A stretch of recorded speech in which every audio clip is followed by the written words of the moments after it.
ரொம்ப டயர்டா இருக்கு. இயற்கையான டேட்ஸ், பாதாம், பிஸ்தா, கேஷு அண்ட் ஹனி கொண்டு தயாரிக்கப்பட்ட லயன் டேட் நட் பைட்ஸ். இனிமே கண்ணை மூடிட்டு கடலை எண்ணெய் வாங்கலாம். ஏன்னா மந்த்ரா கடலை எண்ணெய் இதயத்தின் தயாரிப்பு. வறுக்க, பொரிக்க, ஏன் எல்லா சமையலுக்கும் மந்த்ரா தான். மந்த்ரா கடலை எண்ணெய், அபார ருசி, ஆரோக்கியமான உடல் நலம். கேரள சிஎஸ்ஐ பிஷப் பரிந்துரையில் விளவங்கோடு தொகுதி காங்கிரஸ் வேட்பாளராக பிரவீன் அறிவிக்கப்பட்டது அத்தொகுதி காங்கிரஸ் நிர்வாகிகளிடம் கொந்தளிப்பை ஏற்படுத்தியுள்ளது. திமுக கூட்டணியில் காங்கிரஸ் கட்சிக்கு ஒதுக்கப்பட்ட 28 தொகுதிகளில் விளவங்கோடு வேட்பாளராக பிரவீன் என்பவர் அறிவிக்கப்பட்டார். அத்தொகுதியில் போட்டியிட சிட்டிங் எம்எல்ஏ தாரகை கட்பட், தமிழக காங்கிரஸ் பொதுச் செயலர் ரமேஷ்குமார் உள்பட 60 பேர் விருப்ப மனு அளித்தனர். குளச்சல் தொகுதியில் தற்போதைய எம்எல்ஏ பிரின்ஸுக்கு பதிலாக தாரகை கட்பட்டிற்கு வாய்ப்பு வழங்கப்பட்டுள்ளது. விளவங்கோடு தொகுதி வேட்பாளராக அறிவிக்கப்பட்டுள்ள பிரவீன் சிஎஸ்ஐ தென்னிந்திய கேரள டயோசீசன் நிர்வாகியாக உள்ளார்.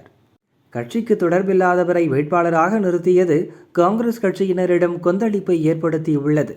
அவர்கள் கன்னியாகுமரி மேற்கு மாவட்ட காங்கிரஸ் அலுவலகத்தில் தலைவர்களின் படம் இடம்பெற்ற துணி பேனருக்கு செருப்பு மாலைகள் அணிவித்து எதிர்ப்பு தெரிவித்துள்ளனர்.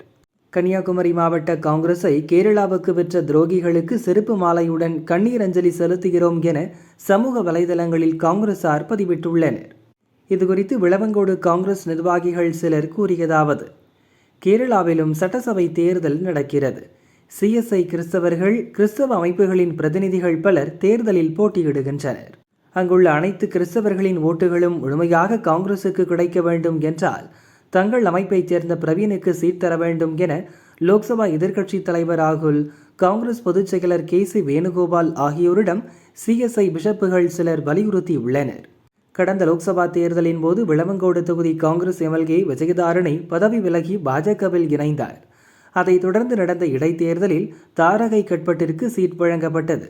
அவருக்கு கத்தோலிக்க பிஷப் பரிந்துரை செய்தார். விளவங்கோடு தொகுதியை பொறுத்தவரை பிஷப்புகளின் கண்ணசைவில் வேட்பாளர் தேர்வு செய்யப்படுகிறார். இது நிர்வாகிகளிடம் அதிருப்தியை ஏற்படுத்தியுள்ளது என தெரிவித்தனர்.